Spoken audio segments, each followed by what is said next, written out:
Live y vamos a ir comenzando nuestro tema del Código de Derecho Canónico. En la clase pasada nosotros vimos ya lo que fue una introducción a qué cosa es el estilo de justicia, ¿verdad? Dentro de la iglesia, lo que es el Código de Derecho Canónico.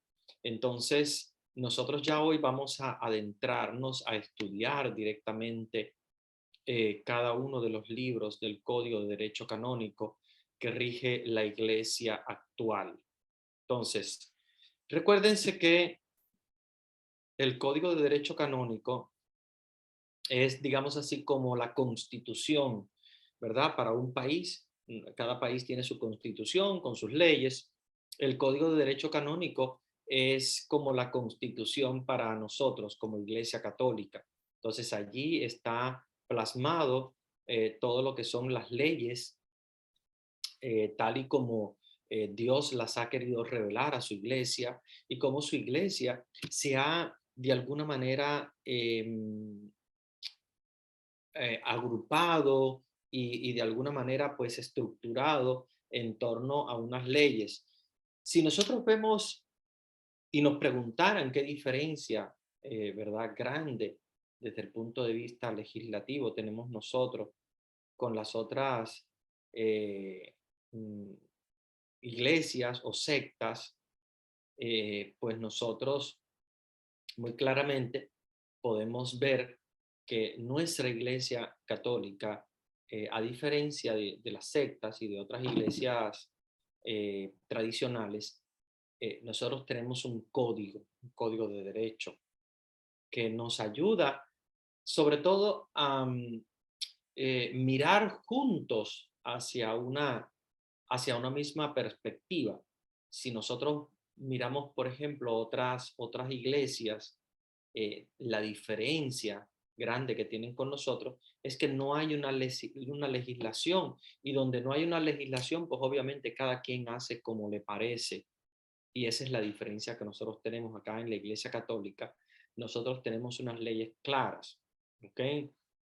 Cómo se va a celebrar la liturgia, cómo nosotros vamos a actuar, ¿verdad? Como pueblo de Dios, cuáles son las normas que rigen al pueblo de Dios. Y aquí entonces es donde entra a jugar parte lo que es el Código de Derecho Canónico. Vamos nosotros a adentrarnos ya en el libro. El libro primero, no. El libro primero vamos a dejarlo sin tocar porque es muy, digamos, normativo. Cómo funcionan las normas, de qué manera se crean las normas, de qué manera las normas van a regir al pueblo de Dios y tal. Entonces, es muy jurídico, entonces no quiero adentrarme mucho en eso porque es un lenguaje jurídico que no van a entender, y además tampoco es que tenga mucha practicidad, sino que simplemente se usa para aclarar algunos aspectos de la vida de la iglesia, pero en este caso no nos da a nosotros una practicidad, un porqué. Entonces, vamos a obviar completamente lo que es el libro 1 y vamos a ir directamente al libro 2, que ya nos habla de las normas, o sea, nos habla comenzando por el pueblo de Dios, ¿ok? El pueblo de Dios. Y comenzaríamos con los cánones a partir del 204 en adelante. Nos dice, ¿quiénes son los fieles cristianos? ¿Ok? Bueno, nos dice claro que aquel que es fiel cristiano es alguien que ha sido incorporado a Cristo por el bautismo, que se integra al pueblo de Dios y que por esa razón es sacerdote, profeta y rey por su propia condición. Entonces, estamos delante de un pueblo de Dios, todos nosotros, que somos incorporados a Cristo por el bautismo. Acuérdense que el que no está todavía incorporado a Cristo por el bautismo no forma parte de lo que son los fieles cristianos, ¿ok? O sea, están de alguna manera, están buscando esa posibilidad, pero no son todavía fieles cristianos porque no han compartido lo que es el bautismo, que es el primer sacramento. Entonces, con el bautismo nos convertimos en sacerdotes, profetas y reyes en Cristo. Esta es la iglesia, ¿verdad? Constituida por todos los fieles cristianos. Pero como iglesia está gobernada por el sucesor de Pedro, que como ustedes saben es el Papa, y los obispos en comunión con el sucesor de Pedro. Y esto es muy importante que lo tengamos en cuenta porque hay iglesias donde no se necesita que el obispo esté en comunión con el patriarca o el que está en este caso a cargo de esa iglesia, sino que cada quien prácticamente es como una iglesia aparte. La iglesia católica no, porque la iglesia católica es una santa, católica y apostólica. Y como es una, tiene que estar unificado en torno a la figura de Pedro, del sucesor de Pedro, en este caso, del Papa. Los obispos que están en comunión con el Papa, que son todos los obispos del mundo,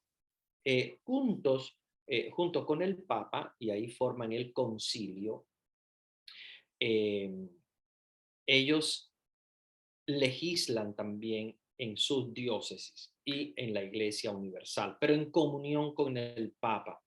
Si hay un obispo que está fuera de la comunión del Papa, y vamos a hablar de esto porque es muy importante, no forma ya parte de la Iglesia Católica, porque ha perdido la unidad, ¿ok?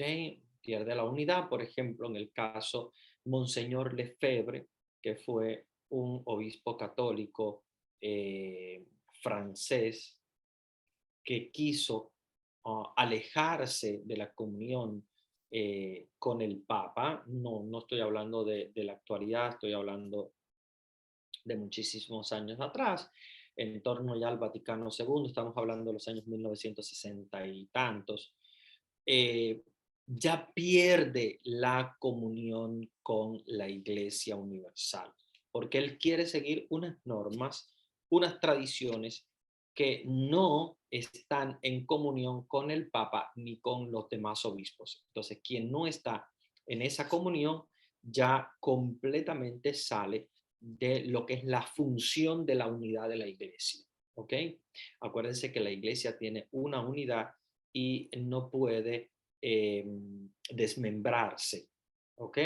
Ahora, si hay alguien que sale de la iglesia, el caso de Lutero, el caso de, como ustedes saben, también el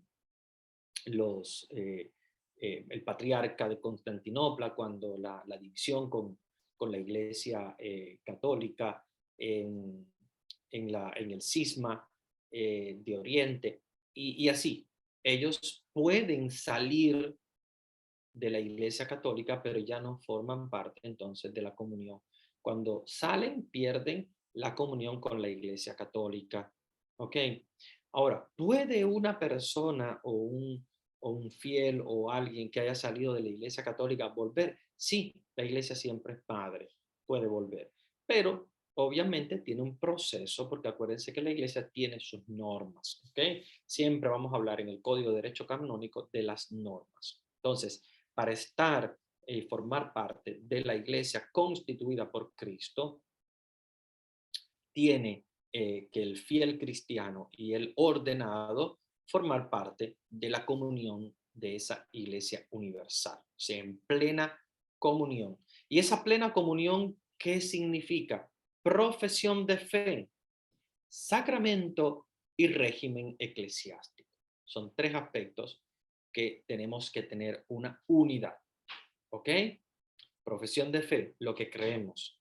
En la Iglesia Católica no puede haber una persona que cree en cosas diferentes a lo que cree la Iglesia porque ya no forma parte de la Iglesia. ¿Ok? Hay personas que dicen, no sé, yo pertenezco a la Iglesia Católica, pero yo no creo en la maternidad divina de María. Bueno, ya usted no forma parte entonces de la Iglesia Católica, porque usted está teniendo una creencia completamente diferente a la Iglesia Católica, ¿ok? O algunos dicen, bueno, yo soy católico por tradición y tal, pero yo no creo en la intercesión de los santos, o yo no creo en el sacramento, o yo no creo en la confesión. Hay gente que va a la Iglesia Católica, nunca se confiesa porque dice, yo no puedo confesarme con un hombre, me confieso directamente con Dios.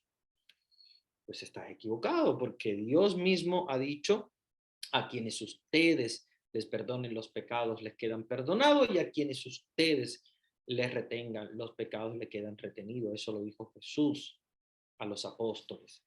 Y los apóstoles esa posibilidad de perdonar los pecados la han transmitido de generación en generación a través de los obispos ordenados y a su vez los sacerdotes. Entonces, si tú piensas que no puedes confesarte con un hombre y que el sacerdote o el obispo o quien sea es como un hombre que te confiesa directamente con Dios, Dios mismo te está diciendo que estás equivocado.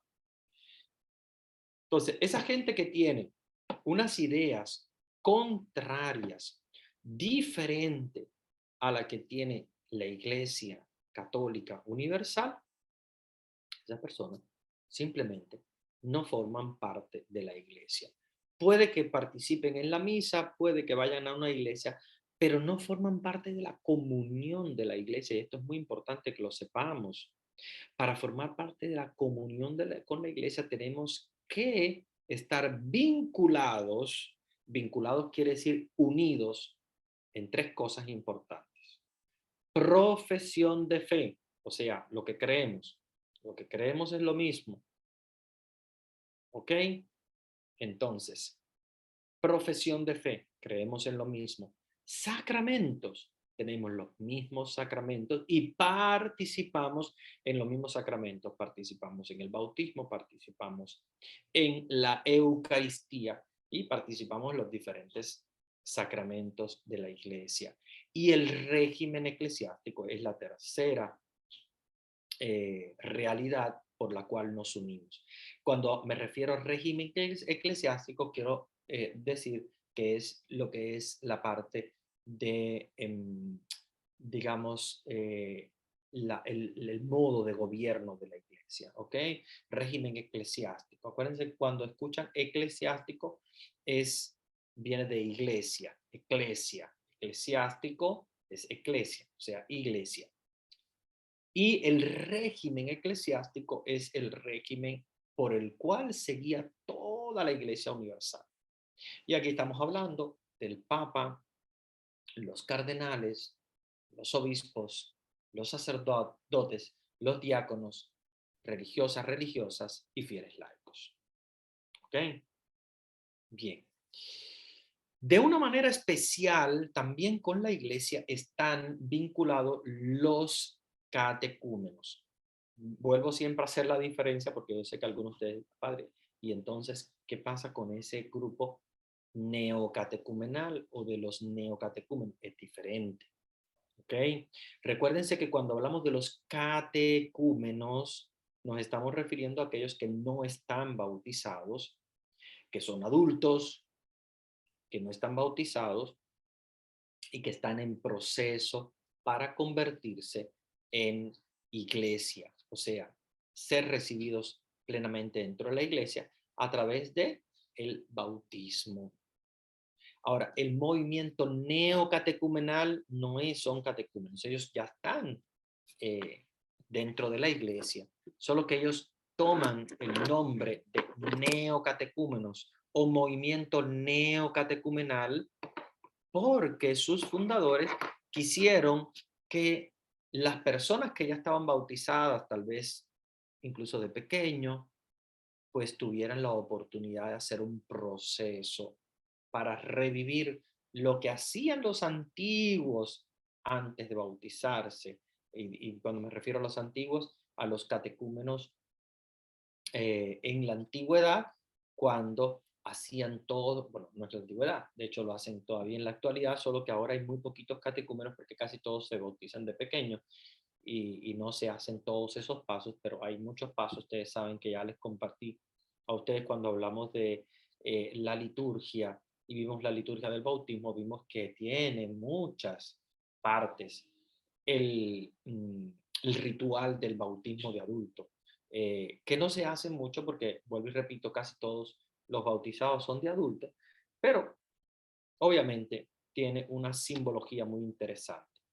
Entonces, ¿qué pasa con el movimiento neocatecumenal? Ellos quieren revivir ese proceso que no pudieron vivir de pequeños, y entonces por eso se llama movimiento neocatecumenal, pero no son catecúmenos. Hay gente que dice los catecúmenos, no, no son los catecúmenos, son los neocatecúmenos. ¿Ok? Siempre es importante que no se les olvide de hacer esa diferencia. Entonces, los catecúmenos, que son los no bautizados, también están explícitamente incorporados en la iglesia a través del Espíritu. ¿Por qué? Porque comparten la vida de la fe de la iglesia y van a ser parte totalmente de la iglesia cuando ya ellos sean incorporados a través del bautismo. ¿Ok? Entonces, por eso la iglesia da tanta importancia a los catecúmenos, porque no son parte de la iglesia totalmente, pero sí están adentrándose poco a poco a través de los pasos de iniciación cristiana para formar parte de la iglesia. Entonces, en la iglesia existen los fieles, ¿verdad? Eh, que son todas las personas que forman parte del pueblo de Dios. Y están también los ministros sagrados, que son los ministros ordenados, que se les llama también clérigos. Entonces, en la iglesia podemos dividir dos grupos, ¿ok? Que forman parte de la misma iglesia, pero dos grupos que están, digamos, diferenciados por su rol. Por una parte, los fieles cristianos, por otra parte, están los clérigos. Y los clérigos son todos aquellos que son ordenados. Acuérdense que los clérigos son los diáconos, los sacerdotes y los obispos. Dentro de los obispos están los cardenales y el papa, porque acuérdense que todos los cardenales son obispos y el papa también es obispo, que es el obispo de Roma. ¿Ok? Entonces, pues, porque hay gente que dice, padre, ¿cómo es? Diáconos, sacerdotes, obispos, y luego ¿qué? Cardenales, el papa. No, cardenales y el papa ya están incluidos dentro del grupo de los obispos, porque ellos son obispos. ¿Ok? Entonces, cuando se dice obispo, se incluye también al papa, porque es obispo de Roma. Entonces, como ustedes saben, en estos dos grupos, en el grupo de los fieles y en el grupo de los clérigos, hay algunas personas que son consagradas a través de los consejos evangélicos. ¿Cuáles son los consejos evangélicos? Son tres. ¿Ok? Pobreza, castidad y obediencia. ¿Quiénes son los que hacen este tipo de votos? Bueno, son los consagrados, que pueden ser laicos o que pueden ser clérigos. ¿Ven? Entonces, tenemos dos grupos, fieles laicos, fieles laicos, que me refiero a todas las personas del pueblo de Dios que no son clérigos, porque el otro grupo son los clérigos. Ahora, dentro de esos dos grupos, dentro del grupo de fieles laicos y dentro del grupo de clérigos, hay algunos que se les llama consagrados. ¿Consagrados por qué? Porque se consagran a Dios a través de los votos de pobreza, de castidad y de obediencia. Ahora bien, ustedes pensarán, padre, pero eso es solamente para los sacerdotes. No, no. Hay fieles laicos que son consagrados. Por ejemplo, las religiosas. Todas las religiosas son fieles laicas. No son clérigos. Acuérdense que los clérigos son solamente quienes, diáconos, sacerdotes y obispos. ¿Ok? Ese es el grupo de los clérigos. Siempre no se les olvide que los clérigos son tres grupos. El grupo de los diáconos, de los sacerdotes y de los obispos. Y dentro de los obispos, acuérdense siempre de cardenales y el papa. ¿ok? Ahí están, igual arzobispos son obispos también, ¿ok? Todo está en el grupo de los obispos. Solo que se llaman arzobispos porque tienen un obispado un poquito más grande, pero son igual obispos igual, ¿ok? Entonces, esos son los clérigos. Sin embargo, hay, como les decía, algunos fieles que son consagrados. Y esos fieles consagrados pueden ser las religiosas. Ustedes saben que las religiosas no son ni diáconos ni sacerdotes, no son sacerdotisas, ni son obispos, no, ni obispas, ¿eh? Son laicas o laicos. Casi siempre no se usa tanto el femenino allí, se usa laico para eh, femenino y masculino, ¿verdad? Como cuando decimos eh, personas, no decimos los personas y las personas, no, decimos laicos, ¿ok? Entonces, en el grupo de los laicos, el grupo laical, están las consagradas, las religiosas, ¿verdad? Las monjitas. Ellas hacen votos de pobreza, de castidad y de obediencia. Entonces, por hacer los votos, ellas son llamadas consagradas. Ahora, ok, entonces dirán, padre, pero entonces son laicos, son fieles. Sí, son fieles laicos. Solo que son fieles laicos con una consagración. ¿Ok? O sea, diferente a los demás porque tienen una consagración. La consagración puede ser temporal o perpetua. Entonces, no voy a adentrarme mucho porque ahí va a ser demasiado contenido para hoy, para ustedes, yo sé. Después me pueden hacer las preguntas, obviamente, yo sé que tendrán muchas preguntas hoy porque hay mucho contenido. Pero bueno, no quiero que se me aturdan mucho, solamente quiero que sepan que hay dos grupos, fieles y clérigos. Los clérigos pueden ser obispos, sacerdotes o diáconos, ¿ok? Y los fieles laicos, que todos son fieles laicos, los que no son clérigos son todos fieles laicos. Pero dentro de esos dos grupos hay algunos que son consagrados con votos de pobreza, de castidad y de obediencia, como por ejemplo las monjitas, o como por ejemplo algunos grupos que no son clérigos, de religiosos, que no son clérigos, pero sí son consagrados. Por ejemplo, los hermanos. ¿Ok? Si nosotros buscamos, por ejemplo, los hermanos franciscanos, hay un grupo que se llaman hermanos. Bueno, hermanos.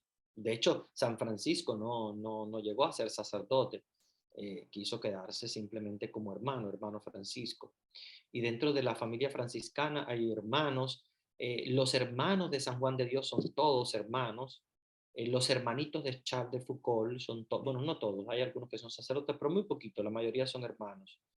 Los hermanitos de Charles de Foucault son hermanos. Entonces ellos que son fieles, no se confundan, porque ellos no son, los hermanos no son ni diáconos, ni sacerdotes, ni obispos, son fieles, pero fieles con una distinción que son fieles consagrados, ¿ok? Fieles consagrados. Y se les consagra con unos votos, con votos de pobreza, castidad y obediencia. ¿Ok? Entonces, hay personas que se consagran a Dios. Por ejemplo, hay órdenes que son órdenes de las viudas. ¿Ok? Hay viudas que se quieren consagrar totalmente a Dios y hacen voto de pobreza, castidad y obediencia. Esas viudas, bueno, ellas forman parte del grupo de los fieles cristianos, pero fieles consagrados.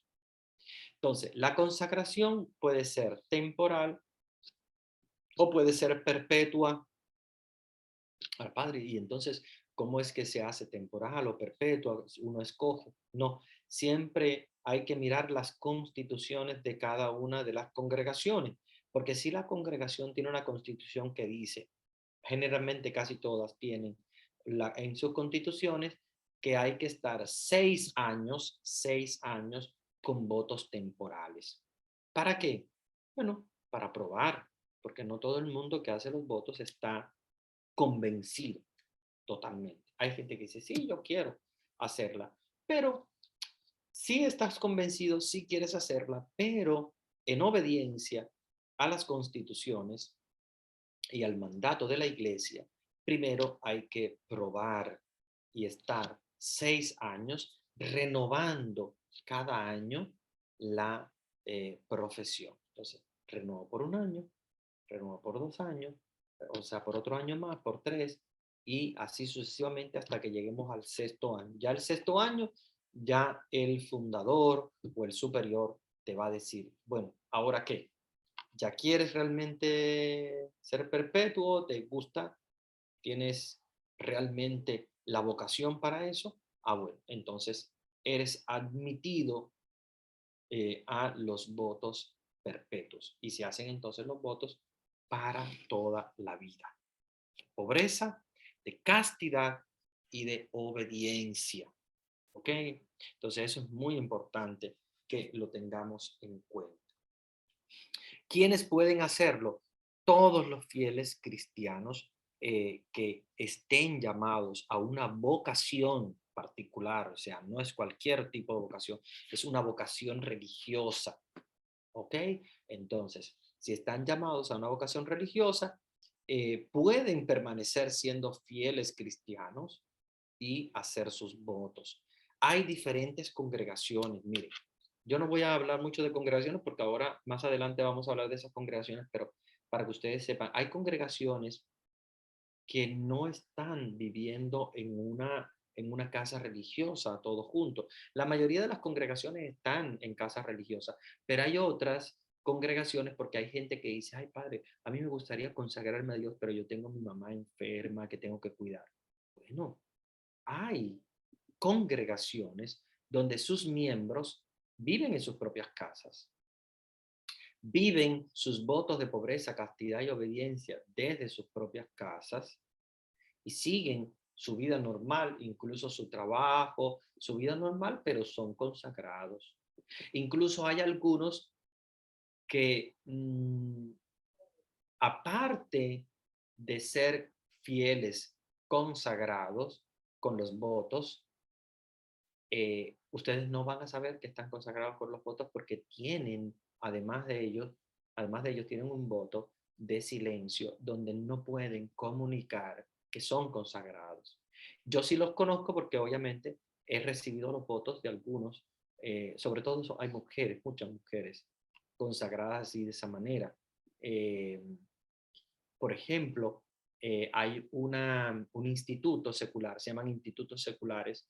Hay un instituto secular que son eh, las voluntarias de Don Bosco. Se llaman voluntarias de Don Bosco. Un instituto aprobado por la Santa Sede y que la mayoría de ellas son mujeres que todas viven en sus casas, trabajan en sus trabajos, nadie sabe que son consagradas, solamente hay gente que le pregunta y dice, oye, qué raro que no te has casado nunca, o que no te has encontrado un hombre o tal, porque como no saben que son consagradas, pues mucha gente le pregunta eso y ellas no pueden decir que son consagradas, ¿ok?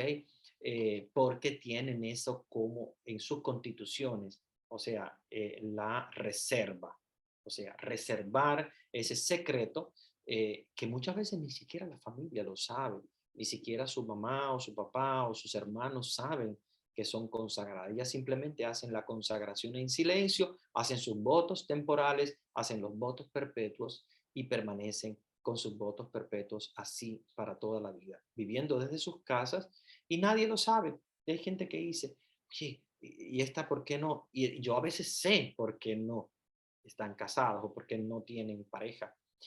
Pero no puedo decirlo porque todos tenemos esa reserva de no comentar eso.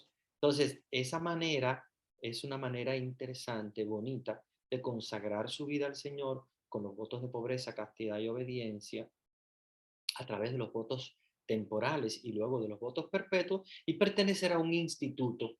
¿Ok? Si hay que pertenecer a un instituto, no es que yo voy donde el sacerdote y digo, ah, ya sabes que me quiero consagrar y yo quiero hacer los votos. No, porque no se puede hacer los votos si no se pertenece a un instituto que esté aprobado por la Santa Sede. Pero hay muchos, muchos, muchos, muchos institutos en el mundo, cantidad de institutos. Como les digo, hay algunos donde sus miembros sí se conocen, y hay otra donde sus miembros no se conocen. Hay una vez una persona que me hace una pregunta muy interesante y me gustaría compartírsela a ustedes porque hay gente que me decía, padre, y entonces, ¿cómo es que la gente va a conocer ese instituto si los miembros tienen el secreto y no pueden decirlo? Entonces, ¿cómo van a tener nuevas vocaciones? ¿Cómo van a tener nuevos miembros si nadie los conoce? Ah, y ahí es una buena pregunta. Es porque dentro de ese instituto hay siempre algunos que sí pueden revelar el secreto. El instituto les permite revelar el secreto. Entonces, de alguna manera, o son orientadores vocacionales, o son personas que de alguna manera, pues ya se ha sabido el secreto y ya están, como dicen, de alguna manera en América Latina decimos están quemados, o sea, ya están quemados, ya no, ya lamentablemente, pues no se puede guardar el secreto, pero ya todo el mundo lo sabe. Entonces, esas personas, el instituto le da la posibilidad de romper el secreto sobre todo para eso, para comunicar a los demás y crear nuevos miembros. Generalmente, si es el superior, está casi siempre quemado porque todo el mundo lo conoce, obviamente. Y entonces ellos pueden ir a las parroquias y hablar de la vocación o comentar con personas que conocen para, como quien dice, pues um, hablar de su vocación para si hay alguien que siente esa vocación, pues pueda comentarlo con esa persona y recibir una orientación vocacional. Casi siempre ellos nada más lo que hacen es, o sea, los miembros quemados, como se le dice, pueden hablar de eso en público, pero no pueden orientar vocacionalmente porque casi siempre hay sacerdotes que son directores espirituales de esos institutos que son los encargados después de tomar las nuevas vocaciones y, digamos, de alguna manera ayudarles en el proceso para que se conviertan en nuevos miembros. Hay muchas hermanitas que han querido ser de alguna manera consagradas, han querido pertenecer a algún instituto de monjas, ¿verdad? Como decimos nosotros comúnmente, ¿verdad? De monjitas. eh, y no han podido porque, como les decía, o tienen que cuidar a su mamá, o tienen o tienen de alguna manera, han tenido hijos, por ejemplo, porque hay algunas que se han consagrado después de un cierto tiempo en su vida, pero antes han tenido hijos o lo que sea. Entonces hay que buscar un instituto que no sea como por ejemplo los institutos, no sé, las carmelitas descalzas, que sabemos que están en un convento, o las franciscanas que trabajan en hospitales, etcétera, sino que hay que orientarlas vocacionalmente hacia un instituto secular, que son consagradas también, que son igual, fieles laicas consagradas, igual que cualquier otra congregación de monjas, pero que no tienen lo que se llama la vida comunitaria. O sea, no tienen que hacer vida comunitaria, no tienen que estar viviendo en un mismo lugar, sino que pueden vivir en sus casas, pueden atender a sus hijos, a sus, sobre todo pues a sus hijos, a sus mamás ancianas o etcétera. Eso sí puede pasar y entonces esas personas se convierten en miembros de ese instituto secular que tiene obviamente sus momentos bonitos, porque ellas tienen retiros, tienen encuentros, reuniones, tienen dirección espiritual con un sacerdote, director espiritual, y obviamente tienen generalmente se les pide que tengan misa diaria, ¿ok? A no ser por alguna situación ya más limitada, que no puedan ir, pero sí se les pide tener la misa diaria, tener las confesiones, tener los retiros, al menos un retiro al año, al menos alguna reunión mensual y tal con el instituto, de alguna manera tienen que tener siempre contacto. Y hay personas que viven en lugares donde el instituto no está presente y el instituto se va esparciendo poco a poco. Eso sí puede pasar. Entonces, hay muchos institutos aprobados por la sede apostólica, o sea, por la Santa Sede, por el Papa. Entonces, lo que hay que conocer, ¿saben? Muchas veces no los conocemos, pero hay que conocerlo, porque hay personas que dicen, padre, a mí me hubiese gustado consagrarme a Dios, ser un consagrado, ser una consagrada, pero no tuve la oportunidad porque no sé, me casé, luego enviudé, o porque, no sé, tuve a mi mamá que tuve que cuidar de ella y era hijo único, hija única, o no sé, o, o lo que sea, ¿no? Que haya pasado, cualquier cosa que haya pasado que no hayan podido, digamos, de alguna manera vivir una vocación que quisieron cumplir, pero no pudieron hacerlo. Siempre en la iglesia hay oportunidades grandísimas. Ustedes no saben cuántas posibilidades hay, solo que hay que conocerlas. Hay que conocerlas, hay que investigar, hay que buscar, hay que hablar, hay que comentar, ¿verdad? Con el director espiritual que te vaya ayudando a buscar cuál es la vocación. Porque si tú tienes la vocación, porque sientes que Dios te ha llamado, no puedes abandonar esa vocación por un impedimento, por una situación, sino que tienes que seguir esa consagración de un modo tal vez diferente. Como les decía, seguramente ustedes habrán pensado, ah, padre, pero yo nunca había escuchado eso, que un consagrado puede vivir en su propia casa, con su propia familia. Sí, los hay, hay consagrados en sus propias familias que viven la vocación en sus propias familias, con votos y perteneciendo a una congregación. Sí hay posibilidades, solo que hay que conocerla y bueno, pues hay que ver sobre todo, como les decía, si el instituto quiere tener la presencia en el lugar donde vives, porque eso también es muy importante, tener el carisma, ¿verdad? Porque no todo el mundo tiene el mismo carisma. Como les digo, yo les estaba hablando de ese instituto de voluntarias con Don Bosco, pero es un instituto muy específico, por ejemplo, que se dedica sobre todo a la educación de los jóvenes. Entonces, siempre se les pide tener un apostolado. Muchas de ellas son catequistas, algunos son misioneros y bueno, pero hay muchas oportunidades. Entonces, es bueno que conozcamos que dentro de los fieles laicos hay consagrados, no solamente las monjas de clausura, no solamente las monjas que trabajan en escuelas y en orfanatos o en hospitales, no solamente las consagradas que están en una casa religiosa, sino también están los institutos de vida religiosa, los institutos seculares, que generalmente los institutos seculares están formados por, ¿cómo se llama? Secular. Secular viene de sécula, que quiere decir ciclo, o sea, que la realidad del mundo, viven en el mundo, entonces no son personas aisladas, sino son personas que viven en el mundo, que tienen su familia, que tienen también sus trabajos y que tienen también su consagración. Entonces, fieles laicos que a través de los consejos evangélicos, que es lo mismo que decir los votos, o sea, los votos, están consagrados a Dios de un modo particular. Pero también los, ¿cómo se llama? Los clérigos, también hay algunos que hacen votos, que son los religiosos, que son diferentes a los clérigos que no hacen votos. Y aquí yo sé que ustedes siempre me hacen muchas preguntas sobre esto porque yo sé que eso trae mucha confusión. Las congregaciones, por ejemplo, jesuitas, dominicos, franciscanos, salesianos, pasionistas, del verbo divino, o que no sé, no lo voy a poner a contar todas las congregaciones porque hay muchas. Las congregaciones todas hacen votos de pobreza, castidad y obediencia. Sin embargo, los diocesanos no hacen voto. Y ustedes dirán, ay padre, ¿cómo va a ser que un sacerdote no hace voto? Sí, es un sacerdote que no hace voto.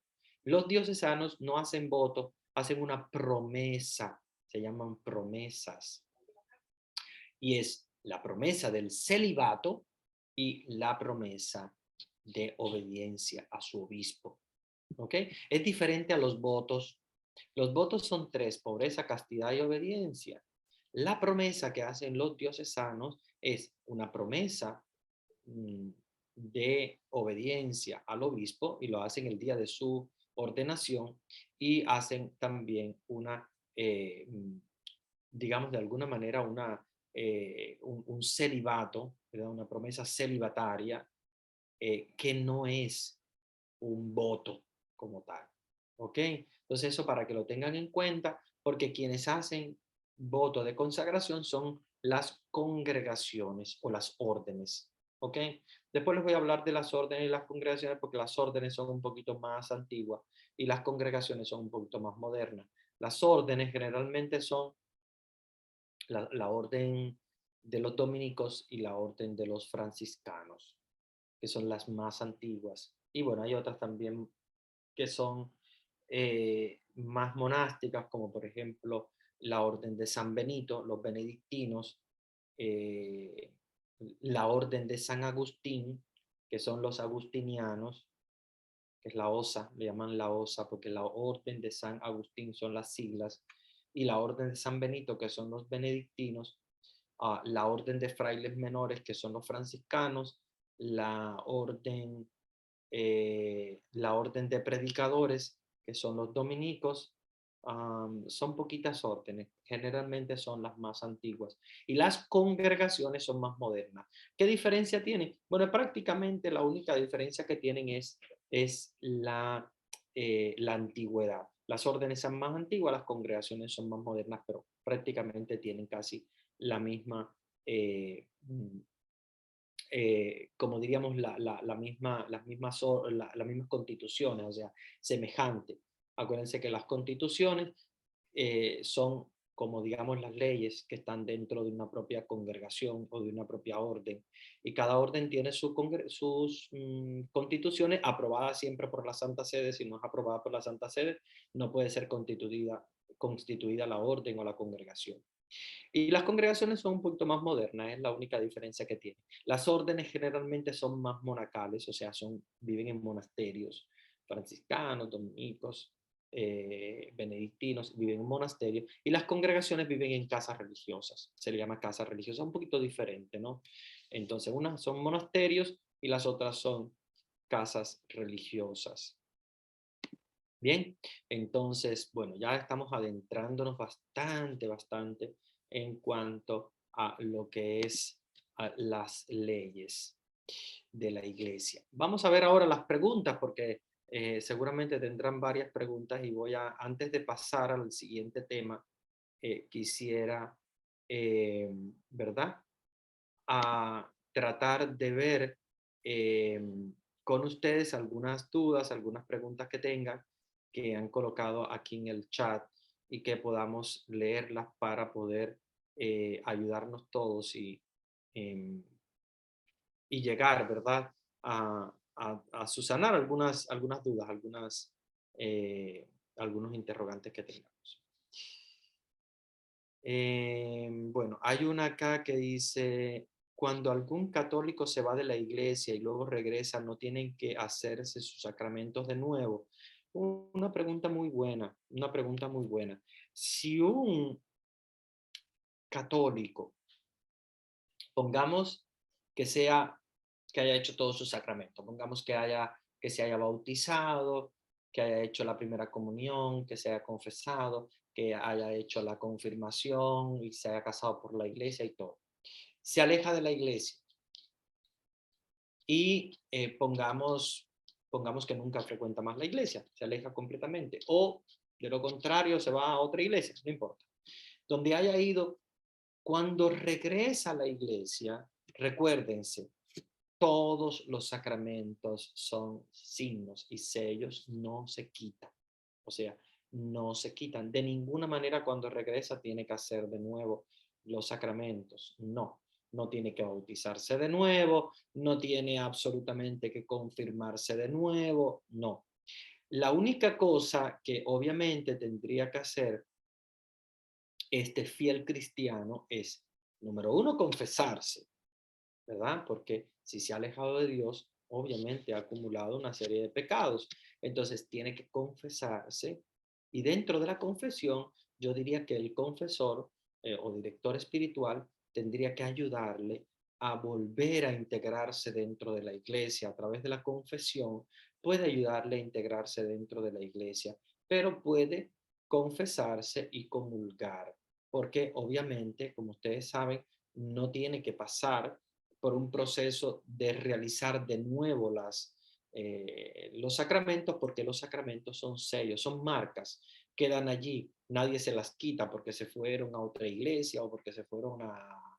No, simplemente la iglesia es madre, la iglesia reconoce que todos sus sacramentos son sellos, marcas en el alma del fiel cristiano y quedan allí, que estén un poquito escondidas, que estén ocultas, pero quedan esas marcas allí en el alma del cristiano y le va a perseguir toda su vida. La confirmación no se repite, el bautismo no se repite, ¿verdad? Los sacramentos que sí se repiten son la confesión, y obviamente tiene que confesarse ese fiel laico, eh, para poder hacer la comunión, volver a acercarse a la comunión, que yo diría que todo depende del confesor, porque el confesor puede ayudarle a decir, bueno, hoy mismo no comulgues, vamos a hacer una primera confesión, vamos a hacer después una segunda confesión, porque muchas veces si ha pasado mucho tiempo o ha tenido muchos pecados, pues obviamente se requiere más de una confesión para que esta alma de este fiel cristiano pueda estar completamente preparado para para la comunión, o sea, para acercarse de nuevo a la comunión. Si ha sido tal vez una persona que ha dado escándalo a nivel, por ejemplo, no sé, padre, mire, conozco uno que se fue de la iglesia católica y se hizo pastor. Ok, se hizo pastor y ya todo el mundo lo conocía que era pastor y ahora vuelve de nuevo a la iglesia. Entonces, el proceso es un poquito diferente, porque si es una persona que se fue porque simplemente en su adolescencia dejó de ir a la iglesia y tal, no pasa nada porque simplemente se confiesa, puede confesarse una, dos, tres veces, lo que el confesor les recomiende para poder preparar su alma para la comunión, pero si ya ha sido escándalo, como por ejemplo una persona que se convierte en pastor o que y se sabe, o predicador o misionero o que, y se sabe que no estaba dentro de la iglesia, ahora luego viene a la iglesia como si nada, entonces ahí ya sí se requiere un proceso un poquito más largo. No volver de nuevo a hacer los sacramentos, eso no, o sea, volver a hacer el bautismo, la confirmación, no se hace de nuevo, pero sí tiene que llevar un proceso. Incluso hay algunos obispos que recomiendan, inclusive, que esta persona, si quiere volver, tiene que cambiar completamente de parroquia y de ciudad, porque como ha sido un escándalo, para mucha gente dirán, pero este no era el pastor evangélico que se había ido a la iglesia, ahora luego regrese como si nada. Entonces ahí sí se requiere que vaya a otro lugar para empezar de cero. Pero no empezar de cero los sacramentos, sino su vida de conversión de nuevo a la iglesia católica. Entonces ahí lleva un proceso. ¿Verdad? Pero todo depende del confesor. Pero sí, absolutamente los sacramentos no se repiten. O sea, no hay que bautizarlo de nuevo, no hay que confirmarlo de nuevo. Si está casado por la iglesia, no se va a casar de nuevo porque obviamente es una sola vez. Pero sí los sacramentos que se repiten, como la confesión y la comunión, a eso sí tiene que prepararse. Muy buena pregunta, muy buena, buena. Aquí en el chat siempre me colocan preguntas excelentes. Buenas noches, Padre. Entonces, cuando hacemos oración de petición por el Papa, obispos, sacerdotes, diáconos, religiosos, religiosas y todo el clero, estamos haciendo una repetición. Sí, hasta cierto punto es una repetición, pero no es mala la repetición porque acuérdense que dentro de los grupos hay diferentes roles. O sea, decimos obispos, pero obviamente dentro de los obispos hay diferentes roles. Puede estar el Papa, que es un obispo, pero es un rol diferente. Es un obispo igual que cualquier otro, pero tiene un rol, aparte de ser obispo, tiene un rol específico que es el obispo de Roma, por lo tanto el Papa.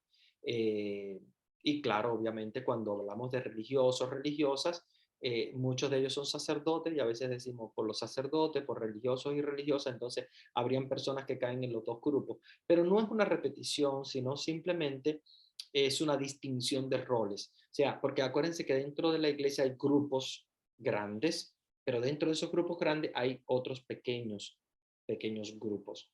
¿Ok? Por ejemplo, dentro de los religiosos y religiosas caen los laicos, pero caen también algunos sacerdotes que son religiosos. ¿Ok? Entonces, cuando decimos todo el clero, obviamente es todo, o sea, diáconos, sacerdotes y obispos. Entonces, sí podría ser una repetición, pero yo digo que no es una repetición malsana, no es una repetición mala, porque simplemente lo que estamos es, digamos, como subrayando los roles para decir, ok, el Papa, los obispos, y todo el clero. O sea, como diciendo, bueno, ellos ya son el clero, ya yo recé por cada uno de ellos, pero como para que si se me escapa algo fuera, pues coloquemos a todo el clero. Porque recuérdense que dentro del clero no habría ningún problema porque es un grupo grande que tiene tres subgrupos que son clarísimos, son muy claros. Cuando yo digo el clero, me estoy refiriendo a diáconos, sacerdotes y obispos. Sin embargo, entre religiosos, religiosas, o sea, hay grupos diferentes porque hay religiosos fieles, hay religiosos clérigos, hay religiosas fieles, ¿verdad? Pero hay fieles que no son religiosos. Entonces es un poquito diferente, por lo tanto, hacer hincapié en cada uno de los grupos, pues no está mal, no está mal. Generalmente terminamos diciendo por todo el clero y por el pueblo de Dios, ¿no? Para ya incluirlos a todos. ¿Qué son los hermanos de Juan 23? Bueno, mira, no conozco exactamente ese grupo, esa congregación, porque claro, obviamente Juan 23, estamos hablando de uno de los últimos papas, no es un papa muy antiguo, como algunas congregaciones que sí se conocen muy bien porque son congregaciones antiguas. No sabría específicamente si se ha fundado un grupo, pero si les dicen hermanos, muy probablemente son religiosos eh, y seguramente, no quiero equivocarme, pero muy probablemente son parecidos a los hermanos de Foucault, los hermanos de San Juan de Dios. Cuando se dice hermanos, generalmente es una congregación que son laicos. Cuando me refiero a laicos, son religiosos que no son clérigos. Acuérdense que estaríamos hablando de esos religiosos que hacen votos de pobreza, castidad y obediencia, pero no son diáconos, ni sacerdotes, ni obispos. Dentro del grupo casi siempre hay algunos que sí lo son. Yo conozco algunos hermanos de San Juan de Dios que son sacerdotes, pero son poquitos. Y generalmente es para celebrarle la misa a la congregación, porque los demás son todos hermanos. Cuando se habla de la palabra hermanos, casi siempre estamos refiriendo a religiosos que no son sacerdotes, ni obispos, ni diáconos, que son simplemente laicos, y como laicos hacen votos de pobreza, castidad y obediencia y se reúnen en una congregación. Entonces me imagino que estos hermanos tengan esa misma, digamos, institución, como les he comentado, son laicos y tienen votos. Ahora, yo sé que hay fraternidades, hermandades que no hacen votos, que son laicos, que pertenecen, por ejemplo, los cooperadores salesianos, es un grupo de laicos, no hacen votos, pero forman parte de un grupo laical con una misión específica.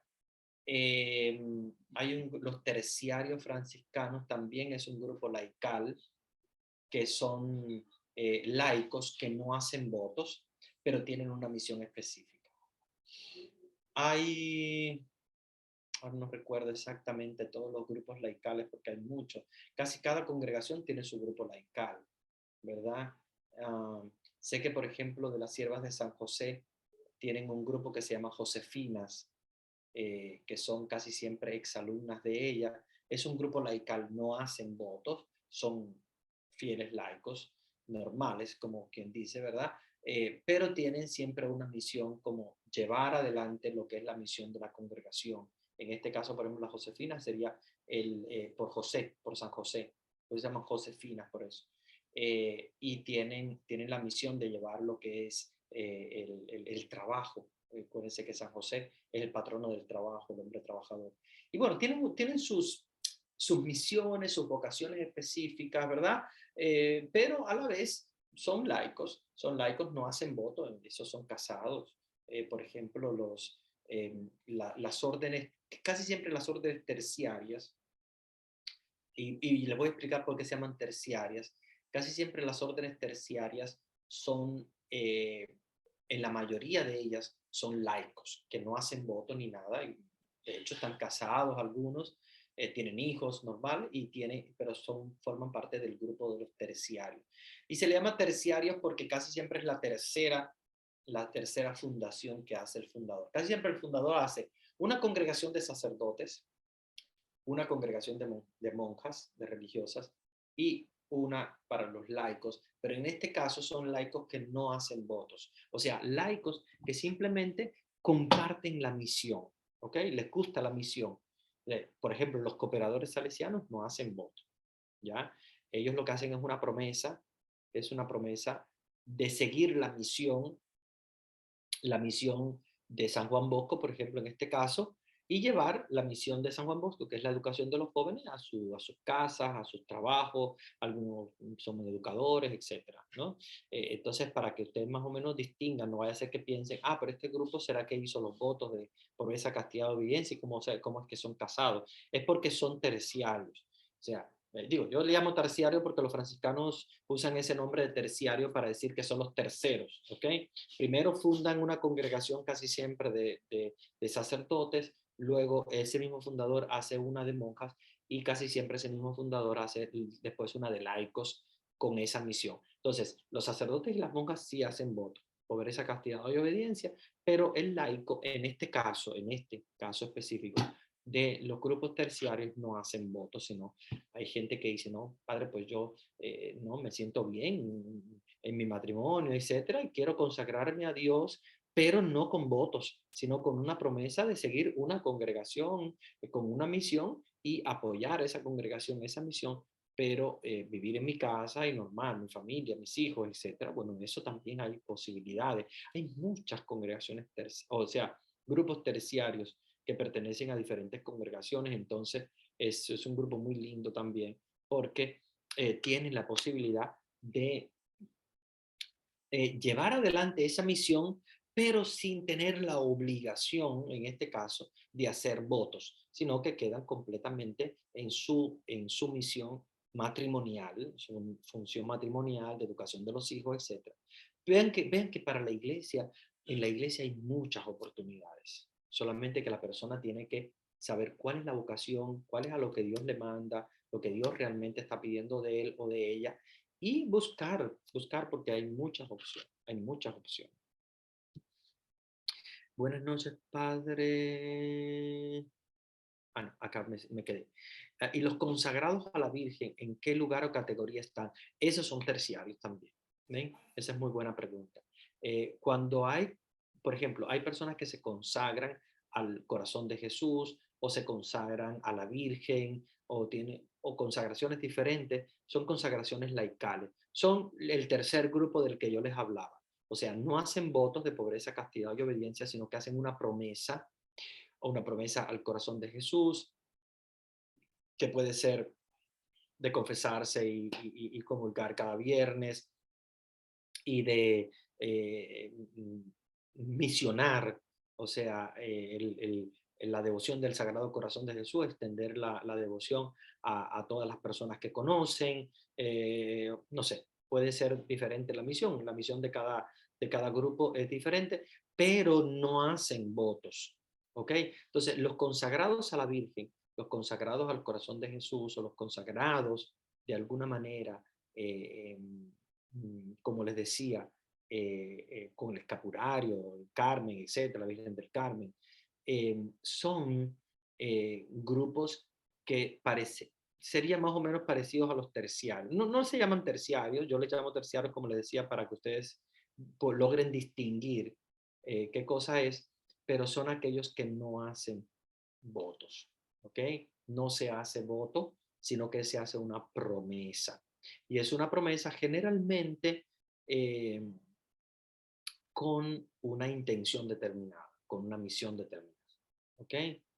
Entonces, esos son los consagrados. Que es diferente al consagrado religioso con votos. Por eso es que confunde un poquito la palabra.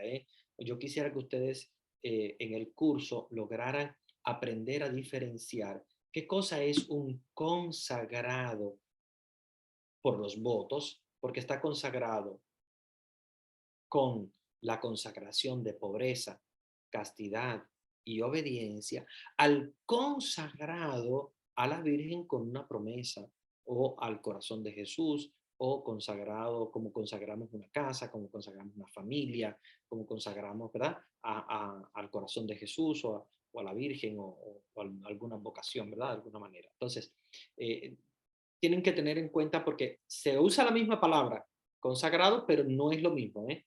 No es lo mismo. O sea, consagrado, el consagrado o la consagrada con votos de pobreza, castidad y obediencia es un consagrado religioso. Y el consagrado a la Virgen es un consagrado secular.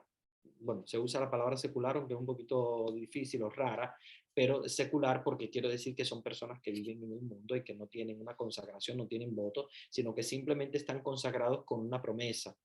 A mí me gustaría que existiera una diferencia en las palabras, pero lamentablemente no existe así. La iglesia los llama consagrados a los dos, pero tengan en cuenta que cuando se habla casi siempre de consagrados, es a ese grupo que yo les decía que están consagrados con los votos de pobreza, castidad y obediencia. Y los consagrados a la Virgen generalmente siempre se habla de la consagración, pero no se habla de consagrados, ¿ok? Se llama que te vas a consagrar a la Virgen, te vas a consagrar la consagración a la Virgen, pero no se habla de consagrados, porque generalmente cuando se habla de la palabra consagrados, es consagrados con votos. ¿Ok? Entonces, para que hagan la diferencia. Ojalá exista la diferencia de palabras, pero bueno, aquí se usa la misma palabra para las dos cosas. Cuando se habla de votos de pobreza, ¿a qué se refiere? Mire, muy buena pregunta, muy buena pregunta, porque la gente piensa, los votos de pobreza quiere decir irse abajo de un puente a vivir de pobre. No, una cosa es la pobreza, otra cosa es la miseria, ¿ok? Son dos cosas diferentes. Porque hay gente que dice, bueno, pero es que hacer voto de pobreza quiere decir que no voy a ir abajo un puente a vivir o no es miserable. No, no, no, no es eso. Cuando hablamos de voto de pobreza, y aquí tenemos que hacer la diferencia, cuando hablamos de voto de pobreza, nos referimos a que tú no tienes nada tuyo propio, ¿ok? No tienes nada propio, sino que lo que te pertenece a ti, lo que está a tu nombre, es de la congregación, o sea, de todos. Y ahora les voy a explicar. ¿Qué pasa con una consagración con votos de pobreza?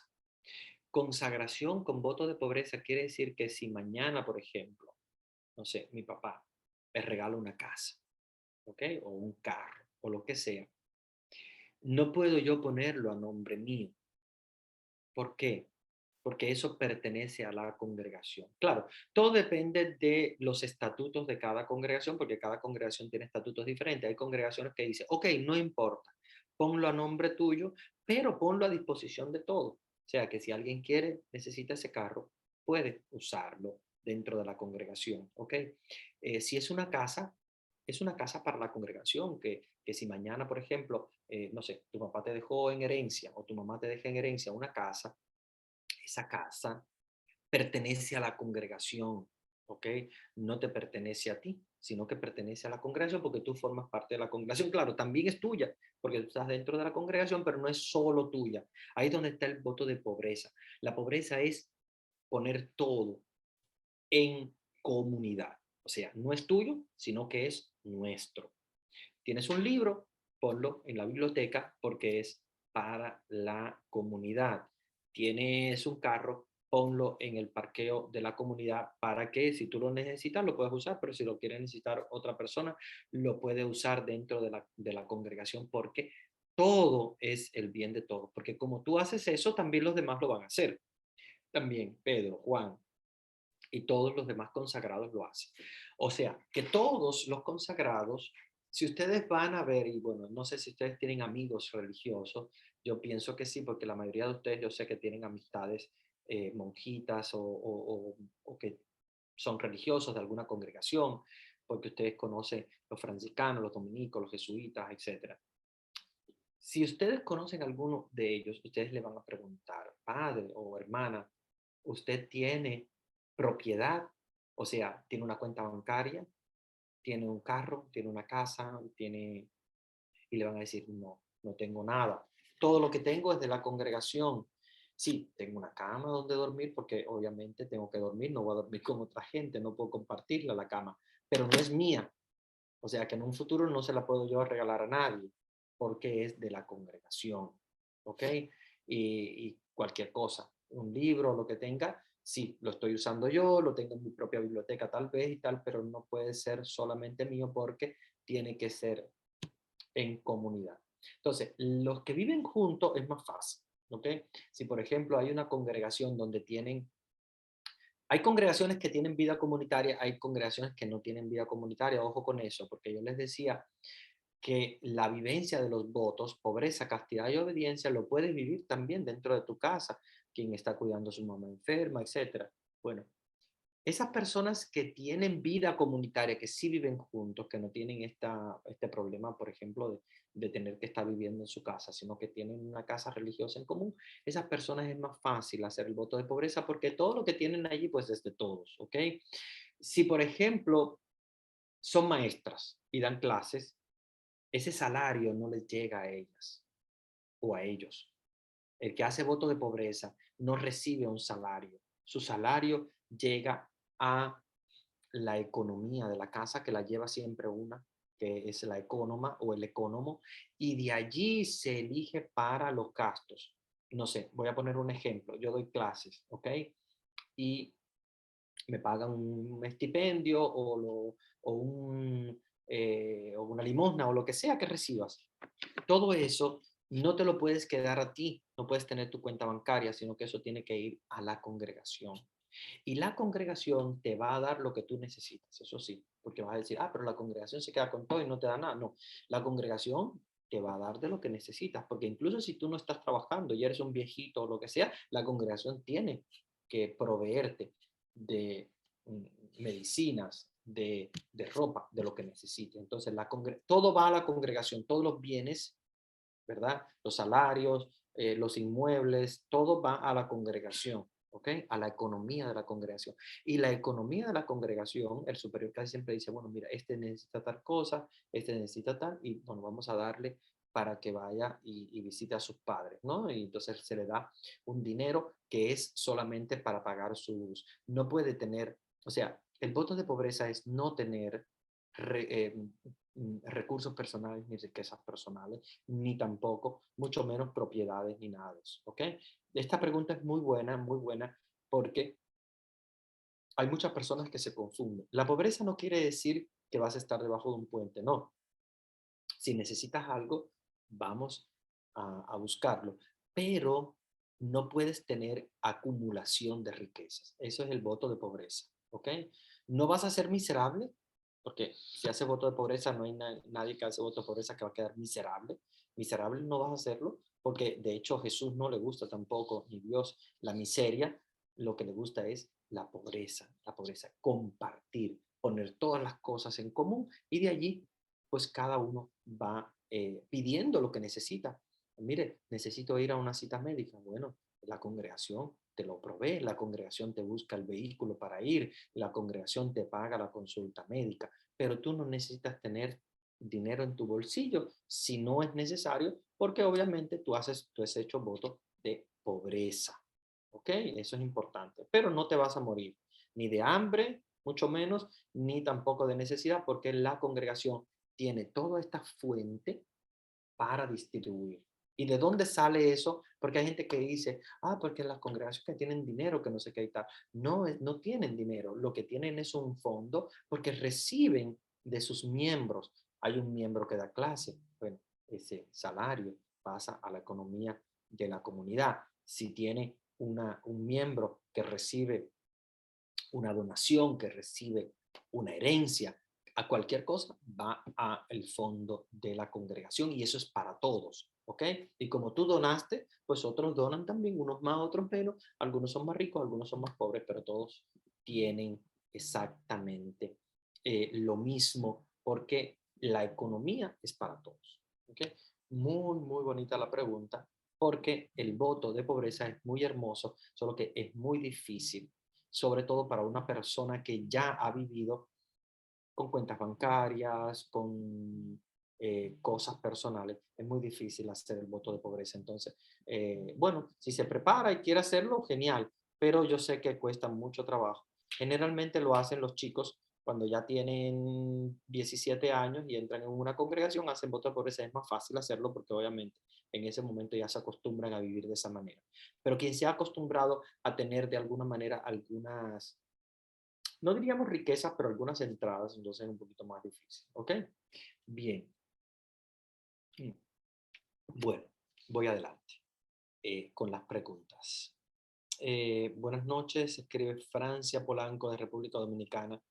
Pregunto, ¿no es considerado discriminatorio el hecho de que las monjas no pertenezcan al clericado?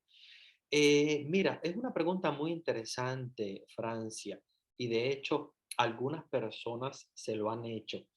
De aquí la iglesia no tiene ese criterio de que sea discriminatorio, porque podríamos decir entonces, pero Jesús entonces discriminó porque no llamó a ninguna mujer, llamó puramente 12 hombres. Y no, no podemos decir que Jesús discriminó, sino que Jesús quiso colocar los diferentes ministerios o las diferentes, digamos, los diferentes roles dentro de la iglesia. Por ejemplo, el caso de los apóstoles. Si Jesús eligió 12 hombres, ¿ok? Es porque Jesús quiso que ellos fuesen los primeros eh, apóstoles y los fundadores, digamos así, de la iglesia, para hacer algo específico, no porque sea, porque hay gente que ve como que el clérigo está por encima, ¿ya? Y como que las monjas están por debajo, y no es así, al contrario. Yo conozco monjas que están por encima de cualquier sacerdote. Bueno, de hecho, yo tuve en el seminario monjas que eran maestras mías, eran maestras de los sacerdotes. Entonces no podemos verlas por debajo, al contrario. Incluso ahora mismo en el Vaticano, el Papa Francisco ha colocado a mujeres, ni siquiera monjas, mujeres laicas, en dicasterios del Vaticano que están por encima incluso de cualquier cardenal. ¿Por qué? Porque las mujeres también tienen un rol, solo que son roles a veces diferentes. Por ejemplo, ellas algunas veces son maestras. Yo tuve maestras muy buenas que me recuerdo ahora y eran monjas, que no celebraban misa ni nada porque son monjas, pero les daban clase a los sacerdotes. O sea, que en ese sentido tenían un rol mucho más poderoso, mucho más fuerte que cualquier hombre, que cualquier diácono, que cualquier sacerdote, por el hecho de, obviamente, tener un ministerio específico para ellas, como por ejemplo el ministerio de la enseñanza, ¿verdad? Es como por ejemplo en la casa. En la casa generalmente la mamá y el papá no es que ninguno de los dos es jefe, solo que tienen roles diferentes. A veces la mamá le dice al papá, mira, tú que vas a trabajar y pasas por frente a la escuela de los niños, pues recógelo. Entonces no podemos decir que él está siendo discriminado, que tiene que buscar a los niños porque él es el hombre y porque él maneja. No, no, no, tiene su rol. La mamá se quedará haciendo otra cosa, tal vez cuidando al más pequeñito. Igual no le podemos decir a la mamá, pues tú eres más importante porque tú das de comer a los niños, porque tú amamantas a los niños y el papá no puede amamantar. No, el papá no puede porque obviamente no tiene el rol. Entonces, es importante que tengamos en cuenta de que no es una situación de discriminación de esa manera, sino que es una situación de roles. Cada quien diferente. Jesús no discriminó a las mujeres. Jesús, al contrario, le dio la posibilidad a las mujeres, obviamente, de ser servidoras. Y bueno, ustedes se recuerdan la Verónica que le seca el rostro a Jesús. Recuerden las mujeres que quedaron al pie de la cruz. Recuerden las mujeres que de alguna manera servían, incluso Jesús perdona los pecados a la samaritana, a la adúltera, etcétera, y las convierte en ministras. ¿Ya? No son sacerdotisas, pero son ministras en el sentido de que tienen un ministerio específico, que es el ministerio de ser como las religiosas, ¿verdad? Las consagradas a él. Entonces es importante que lo tengamos en cuenta de esa manera, o sea, que lo veamos no como discriminación, sino más bien como rol, ¿verdad? Roles diferentes. Ahora bien, si ustedes me dicen, padre, pero la iglesia puede continuar dándole importancia a las mujeres, yo creo que sí. Ahí sí yo levanto la mano y digo, sí, la iglesia de hecho está haciéndolo y sigue haciéndolo y tiene que seguir haciéndolo más todavía, colocando a las mujeres en posiciones importantes dentro de la iglesia. Yo creo que hay que seguir, hay que seguir, hay que seguir, como mismo pasa también en los países donde hay mujeres que muchas veces no han podido ser presidentas o qué, sí, hay posibilidades y yo creo que tiene que llegarse a esa posibilidad de que las mujeres tengan también, como está haciendo el Papa Francisco en el Vaticano, colocándolas en lugares importantes. Las diócesis, yo creo que los obispos tienen que despertarse en eso y colocar también, hay muchos obispos que tienen a mujeres colocadas que son prácticamente con roles superiores a cualquier sacerdote, que son incluso secretarias de los propios obispados y monjas que son encargadas de liturgia en muchas catedrales. Sí, hay un trabajo que se ha hecho muy interesante, pero hay que seguir haciéndolo. Eso sí estoy de acuerdo. Sí estoy de acuerdo que hay que seguir cultivando esa posibilidad de que sigan teniendo roles y que el rol sea cada vez más preponderante. Muy bien, Padre Humberto, buenas noches. ¿Los heraldos del Evangelio o los caballeros de la Virgen del Ecuador tienen un curso para consagrarse al Inmaculado Corazón de María? ¿Cómo se les clasifica o se les nombra a estas personas? No importa edad ni sexo. Muy bien. Mira, los heraldos del Evangelio sí los conozco un poquito más. Los caballeros de la Virgen de Ecuador no los conozco porque obviamente son más específicos tal vez de una región. Son grupos laicales. Lo mismo que te decía de los terciarios, o sea, son como las terceras órdenes, como se les llama comúnmente, ¿verdad? Son grupos laicales que se consagran, pero no se les puede llamar consagrados. Acuérdense que los consagrados son aquellos que se consagran con los votos, ¿ok? Ahora, como les decía, como trae a veces confusión decir consagrado a la Virgen, consagrado al Inmaculado Corazón de María, sí, ellos son laicos y ellos son un grupo que se consagra al Inmaculado Corazón de María. Pero cuando ustedes escuchen el Código de Derecho Canónico o en cualquier parte en la iglesia que se hable, los consagrados o la vida consagrada, siempre es el consagrado con los votos, pobreza, castidad y obediencia. Son dos consagraciones diferentes. La consagración de los votos es una, la consagración, alguna devoción, son grupos laicales, ¿verdad? Que son cualquier persona que lo pueda hacer, que quiera hacerlo, que se consagra de alguna manera a Inmaculado Corazón de María, pero no se les puede llamar los consagrados, ¿ok? Bueno, de alguna manera a veces le decimos los consagrados al Corazón de María, pero hay que tratar de no usar la misma palabra porque puede traer confusión. Generalmente cuando el Código de Derecho Canónico llama consagrados es votos, ¿ok? Estas consagraciones son laicales, son un poquito diferentes. Entonces, son grupos laicales, son hermosos, los heraldos del Evangelio. Hay otros que son los caballeros de Colón, creo, si mal no recuerdo. Sí, los caballeros de Colón son bien conocidos también como grupo laical. Son grupos laicales que incluso algunos usan un distintivo, una especie de hábito. Eh, Claro, no importa la edad, no importa el sexo, la consagración al Inmaculado Corazón de María, al Sagrado Corazón de Jesús y bueno, las diferentes consagraciones que se hacen, no implica que pertenezcan ellos, mm, digamos, de alguna manera eh, a algún grupo de edades o que sean hombres o que sean mujeres, etcétera. No importa. Simplemente eh, ellos hacen una, una consagración, pero es una consagración diferente a la consagración cuando hablamos de los votos. ¿Ok? Bien, hay una pregunta que dice dónde, pero no sé a qué se refiere, porque no tengo el contexto. ¿Qué significa celibato?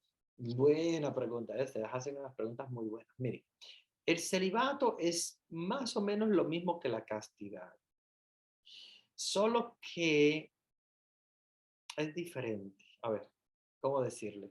El celibato, el célibe, es la persona que hace una promesa delante del obispo de ser célibe por el hecho de que en la Iglesia Católica el sacerdote tiene que ser célibe, o sea, no puede ser casado, no puede tener relaciones, no puede tener una mujer.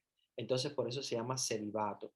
Pero es lo mismo que la castidad, o sea, la castidad es lo mismo, solo que la castidad, la diferencia que tiene es que es un voto.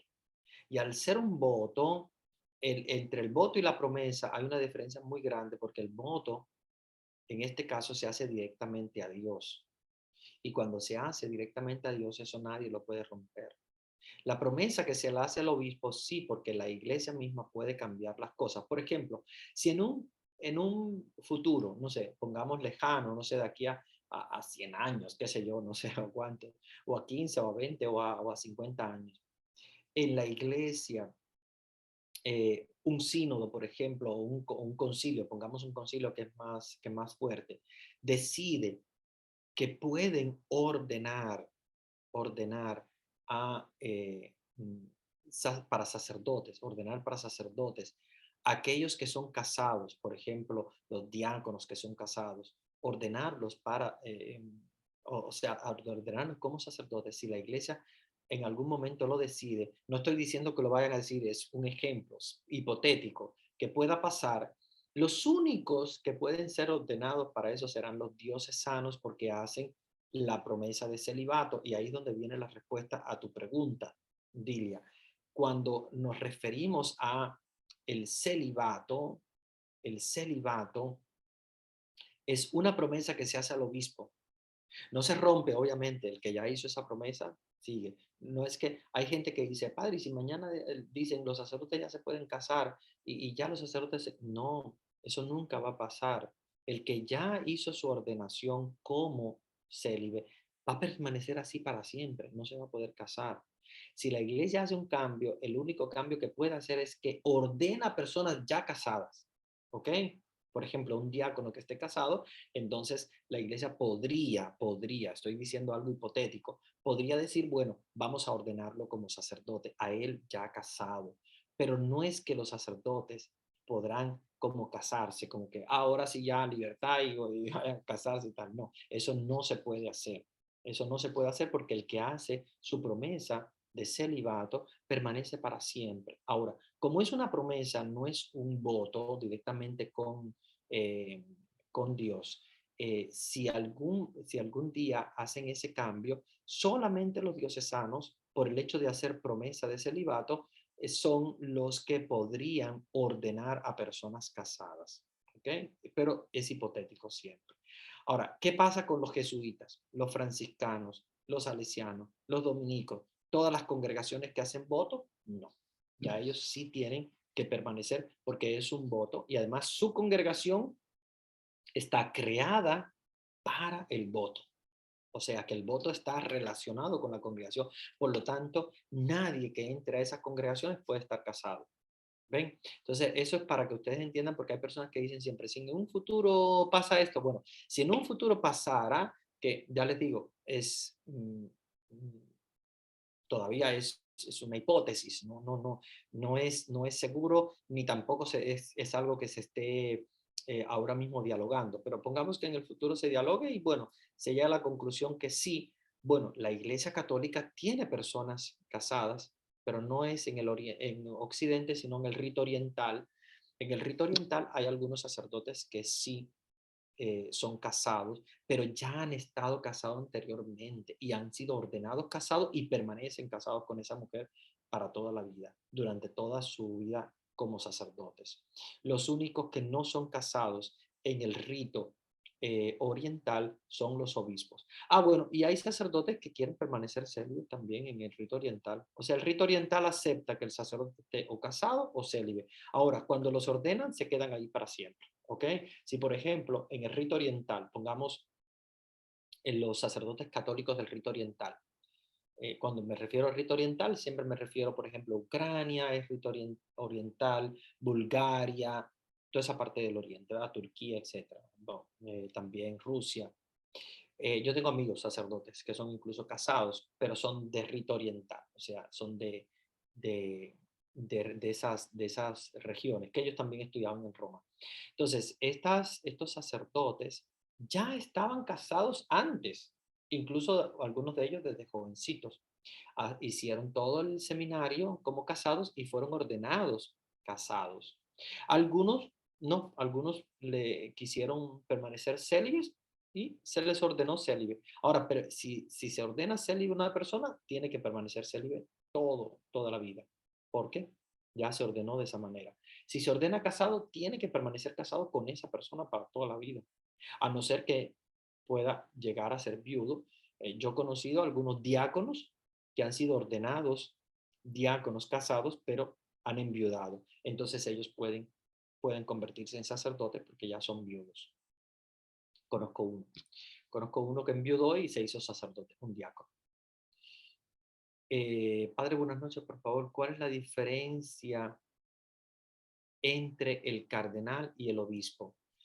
Mira, el cardenal, los obispos, bueno, los cardenales son obispos también, ¿ok?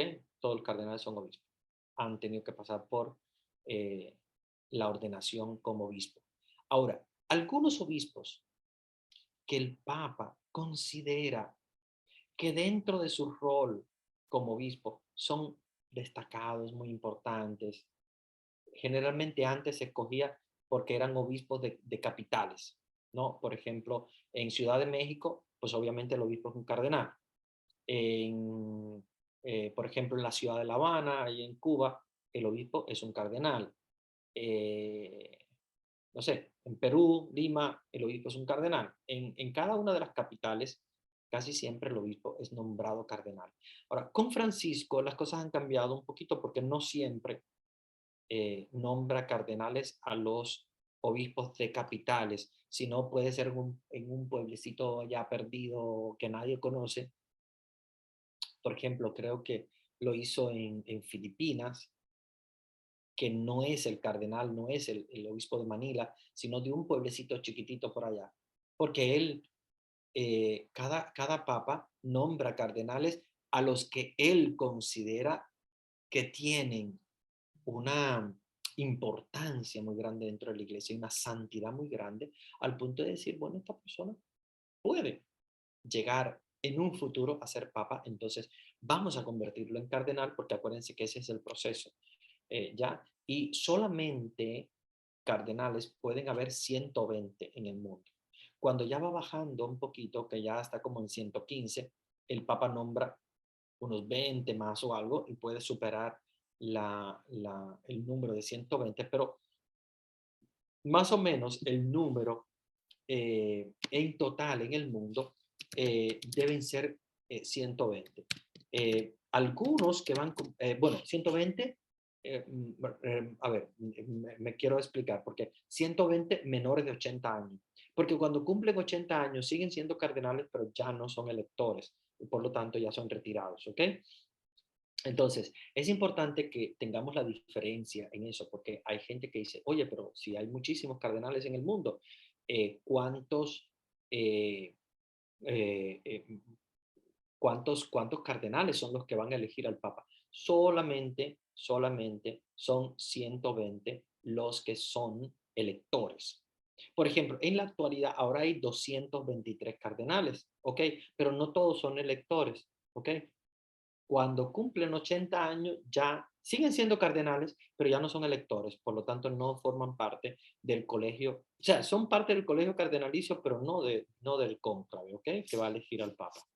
Entonces, para que ustedes tengan esa diferencia. Entonces, el Papa lo que hace es que nombra cardenales a esos obispos que son, digamos, en la antigüedad era porque eran obispos de capitales y por lo tanto eran ciudades grandes y tenían mucha importancia. Con Francisco él lo está haciendo porque la persona de por sí, no porque fue de una capital o porque esté en eso, sino porque él los nombra simplemente porque él siente que es una persona con santidad, una persona generalmente es que se parecen mucho al estilo de Francisco, que son humildes, que son gente, que son pastores con olor de oveja, etcétera. Bueno, como ustedes escuchan siempre que el Papa Francisco habla. Entonces eso todo depende del Papa. El Papa nombra cardenales a esos obispos. Entonces, es un obispo igual, incluso siguen en sus diócesis igual, un obispo igual, solo que el nombramiento de cardenal que lo hace el Papa, lo hace ser diferente al obispo. ¿Por qué? Porque pueden elegir al Papa, los cardenales sí, los obispos no, solamente los cardenales pueden elegir al Papa, forman parte de los consistorios, ¿verdad? Cuando se reúnen los cardenales son solamente ellos. Eh, digamos que son unos obispos, pero con un poquito más de grado. Por ejemplo, en una universidad, ustedes ven que hay muchos profesores, pero hay algunos que son decanos. Y con el rector, los decanos se reúnen, ¿verdad? Entonces, eso es más o menos para que ustedes entiendan. Los decanos son profesores igual, pero los han nombrado decanos para estar, digamos, en la jerarquía un poquito por encima. Por ejemplo, en la actualidad hay 223 cardenales, pero cardenales que tengan menos de 80 años, o sea, de 79 para abajo, solamente hay 123. Ven, siempre en torno a 120, porque acuérdense que 120 es el número que ordena, perdón, es el número que se encarga de elegir al Papa. Entonces, en la medida que van cumpliendo 80 años, va disminuyendo este número de 123. Entonces, ahí el Papa nombra, casi siempre cuando nombra, nombra 10, 15. Es cuando ya van bajando, que está por debajo de 123, entonces el Papa nombra otros 10 o 15 más. Y así, en la medida que van cumpliendo 80 años, van saliendo del grupo de los electores y el Papa va nombrando los nuevos. Por ejemplo, ahora mismo, de esos 223 cardenales, el Papa Francisco ha nombrado 111, el Papa Benedicto XVI, 64, el Papa Juan Pablo II, 48. Porque acuérdense que los que ha nombrado Juan Pablo II, la mayoría han muerto, porque obviamente hace mucho ya. Y de Benedicto XVI quedan 64 de esos cardenales porque la mayoría ha fallecido. La mayoría de los cardenales que tenemos obviamente son los nombrados por Francisco, que son 111.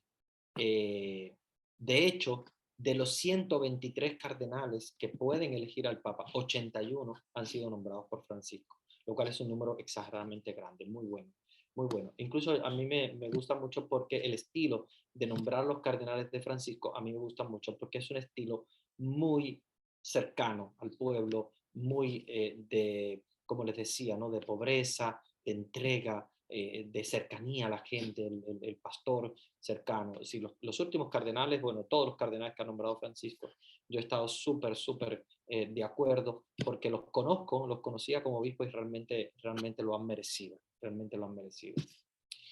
Padre, de los de Juan 23 somos laicos que hemos hecho un retiro y trabajamos en cada una de nuestras parroquias ayudando a nuestros sacerdotes. Muy bueno. Debe ser entonces los hermanos de Juan 23, debe ser entonces lo que se llama una comunidad laical, ¿ok? Son grupos laicales que no son consagrados, obviamente, porque no han hecho votos, son como las terceras órdenes, como lo que yo les decía, los cooperadores de Don Bosco o los terciarios franciscanos, asimismo deben ser los hermanos de Juan 23. Son organizaciones laicales. ¿Cuál es superior, un obispo o un cardenal? No, definitivamente un cardenal es superior, claro que sí, porque un cardenal es un obispo, pero que tiene un grado superior. Padre, buenas noches. Disculpe, fuera tan amable de explicar sobre qué cosa es un seglar. Oh, muy buena pregunta. Sé que no es miembro del clero, quisiera saber bien de esto, anticipadamente gracias. Sí, un seglar se llama seglar porque viene de siglo, y siglo quiere decir el que vive en el siglo, en el mundo, ¿no? Es toda persona que no es un clérigo. Porque acuérdense que los clérigos generalmente eran elegidos para estar fuera del mundo. Claro, ahora ya están dentro, porque el sacerdote también forma parte del mundo y también trabaja en medio de la sociedad, con las comunidades, etc. Pero es una palabra muy antigua para decir el seglar es la persona que está en el mundo, o sea, un laico. Tú, cualquier persona que está en constante contacto con la gente, que trabaja, que vive en una sociedad, etc. Uy, el tiempo se nos vuela, ya faltan 10 minutos para las 10. El tiempo vuela. Yo sé que este tema es muy bonito, pero bueno, voy a responder la última pregunta para darle la bendición porque ya el tiempo se me agota. Padre, buenas noches. ¿Los cardenales que tienen más de 80 años pueden ser electos papas? Sí, pregunta excelente esa. Esa pregunta siempre, siempre es muy, muy buena. Ellos no pueden elegir, pero sí pueden ser elegidos. No ha pasado nunca, pero sí tienen el derecho. ¿Ok? O sea, si los cardenales que tienen menos de 80 están reunidos y eligen a alguien que no está allí dentro, porque obviamente si tienen más de 80 no están allí dentro, están fuera. Entonces lo llaman, entra, le toman la promesa, acepta ser el Papa, obispo de Roma, etcétera, etcétera. Sí, ¿qué nombre te quieres poner? Etcétera, etcétera. Toda esa, que es un ritual muy lindo, después les voy a comentar sobre cómo se hace. Eh, Puede ser elegido. Tiene el derecho, pero no ha pasado nunca. Incluso puede uno ser sacerdote. No tiene que ser cardenal, puede ser cualquier sacerdote. Y entonces en ese momento lo ordenan de obispo y va a ser el obispo de Roma como papa, sin el caso de que sea un sacerdote. Entonces, sí, puede ser cualquiera, cualquier sacerdote, cualquier obispo, cualquier cardenal, incluso con más de 80 años, pero no ha pasado nunca. Eso sí es importante que lo sepan. Tiene el derecho, o sea, en el Código de Derecho Canónico tiene derecho cualquier sacerdote, obispo, incluso los cardenales mayores de 80 años, pero en la historia no ha pasado nunca. Siempre lo han elegido dentro del grupo de los que están allá adentro. Y claro, pues obviamente le toman la promesa allí directo. Lo hace generalmente el cardenal Camarlengo, que es el encargado de la diócesis de Roma cuando el Papa muere, y es el que convoca al concilio, al cónclave, etcétera, y es el que le pregunta al nuevo Papa si quiere, si acepta, porque obviamente puede que alguno haya dicho que no, no sabemos, porque acuérdense que lo que pasa allá adentro no se sabe, pero el ritual es que hay que preguntarle si quiere o no. Si él quiere y acepta, entonces se le pregunta qué nombre va a tomar, y cuando ya decide su nombre, entonces pasan todos los cardenales a mm, eh, ofrecer, digamos así, de alguna manera la obediencia al Papa. Besan su mano, le dan la obediencia y después es que sale al balcón. Eso les voy a hablar después porque me gusta mucho y es muy bonito. Y yo estuve cuando se eligió a Francisco, no estaba dentro del conclave, obviamente, porque no soy cardenal, pero sí estuve allí presente en la plaza. Y bueno, conozco qué es lo que pasa ahí adentro y bueno, pasó bastante tiempo en lo que esperamos a que saliera Francisco, porque sabíamos que tiene todo un proceso, hay que quemar las boletas y toda una serie de cosas muy, muy hermosas. Voy a darle la bendición, ya se nos acerca las 10 y ya tenemos que irnos. El Señor esté con ustedes. Y con tu espíritu. La bendición de Dios Todopoderoso, Padre, Hijo y Espíritu Santo, descienda sobre ustedes y permanezca para siempre. Gracias, Padrecito. Que tengan una linda noche. Feliz noche.